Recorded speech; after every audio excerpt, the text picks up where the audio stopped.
സ്വീകരിച്ചരുളണമേ. ഈശോ മിശിഹായെ, ഞങ്ങൾ അങ്ങയെ കുമ്പിട്ട് ആരാധിച്ച് അങ്ങേക്ക് സ്തോത്രം ചെയ്യുന്നു. എന്തുകൊണ്ടെന്നാൽ വിശുദ്ധ കുരിശാൽ ലോകത്തെ അങ്ങ് വീണ്ടും രക്ഷിച്ചു. കർത്താവിന് കീർത്തനം പാടുവിൻ, എന്തെന്നാൽ അവിടുന്ന് സ്നേഹനിധിയാകുന്നു. കർത്താവിന് കീർത്തനം പാടുവിൻ, എന്തെന്നാൽ അവിടുന്ന് സ്നേഹനിധിയാകുന്നു. കർത്താവ് വലിയവനും ശക്തനുമാകുന്നു, അവിടുത്തെ വിജ്ഞാനം അഗാധമാകുന്നു. കർത്താവിന് കീർത്തനം പാടുവിൻ, എന്തെന്നാൽ അവിടുന്ന് സ്നേഹനിധിയാകുന്നു.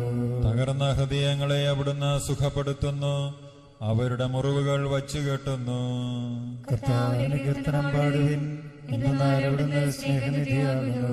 അലയുന്ന മൃഗങ്ങൾക്കും കരയുന്ന പക്ഷികൾക്കും അവിടുന്ന് ആഹാരം നൽകുന്നു. കർത്താവിന് കീർത്തനം പാടുവിൻ, എന്തെന്നാൽ അവിടുന്ന് സ്നേഹനിധിയാകുന്നു. ബന്ധിതരെ മോചിക്കുകയും അനാഥരെ സംരക്ഷിക്കുകയും